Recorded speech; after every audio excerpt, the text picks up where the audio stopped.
حضرت خواجہ نظام الدین اولیاء رحمتullah علیہ بیان کرتے ہیں، فرماتے ہیں کہ ایک غریب آدمی تھا، کسی بادشاہ کے محل کا ملازم تھا، غریب ملازم، مگر تھا بڑا حسین، پیکر حسن تھا مگر غریب تھا۔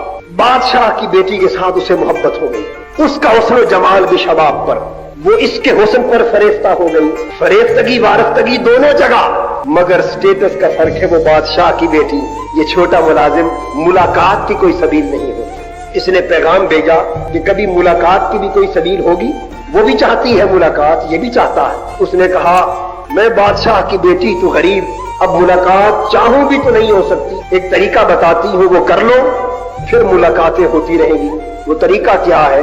ہائے ہائے ہائے، اس نے کہا عبادت گزار بن جاؤ، فقیر اور درویش بن جاؤ، گدڑی پہن لو، کسی مسجد میں کسی عبادت گاہ پہ بیٹھ جاؤ، عبادت کرو، اللہ اللہ کرو، سجدے کرو، ریاضتیں کرو، مجاہدے کرو، بطور فقیر اور درویش کے۔ جب تمہاری شہرت دنیا میں پھیل جائے گی تو میں باپ سے اجازت لے کر دعا کروانے کے لیے تیرے پاس آتی رہا کروں۔ اس نے کہا طریقہ اچھا ہے، ایک مسجد کے کنارے بیٹھ گیا، اللہ اللہ شروع کر لی، دن کو بھی عبادت کرے، رات کو بھی عبادت کرے۔ اب چونکہ حسن کی تلاش میں نکلا تھا نا، ملاقات کی آرزو میں نکلا تھا، دن رات ایک کر دیا، اتنی عبادت کی، اتنی ریاضت کی کہ ہر طرف اس کی عبادت گزاریوں کی شہرت ہونے لگی۔ بادشاہ کے محل میں بھی شہرت پہنچی کہ کوئی بڑا اللہ والا آیا ہے، بڑا عبادت گزار آیا ہے، بڑا مستغنی ہے، بڑا درویش ہے، متعبد ہے۔ تو بیٹی نے کہا ابا جان اجازت ہو تو میں بھی اس کی زیارت کو جاؤں؟ فرمایا بیٹی ضرور جاؤ۔ آج مدتوں کے بعد وہ مقصد پورا ہونے کا لمحہ آ گیا، وہ گھڑی آ گئی ملاقات کی۔ وہ شہزادی سج دھج کر اپنے محبوب کے پاس دیکھنے کے لیے آئی، اور آ کر اس کی حیرت کی انتہا نہ رہی کہ بیٹھے سامنے گھنٹوں گزر گئے، وہ نگاہ اٹھا کے دیکھتا ہی نہیں۔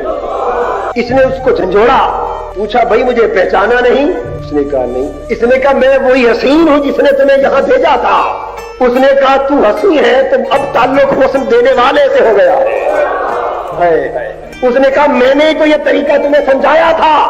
اس نے کہا یہ طریقہ تو نے سمجھایا اور وہ طریقہ اس طریقے نے سمجھا دیا، اب لو ادھر لگ گئی ہے، اب تیرے جیسے ہزار بھی آ جائے تو نگاہ میں جچتا ہی ہے، میری نگاہوں میں جچتا نہیں کوئی، جیسے میری سرکار ہے ایسا نہیں کوئی۔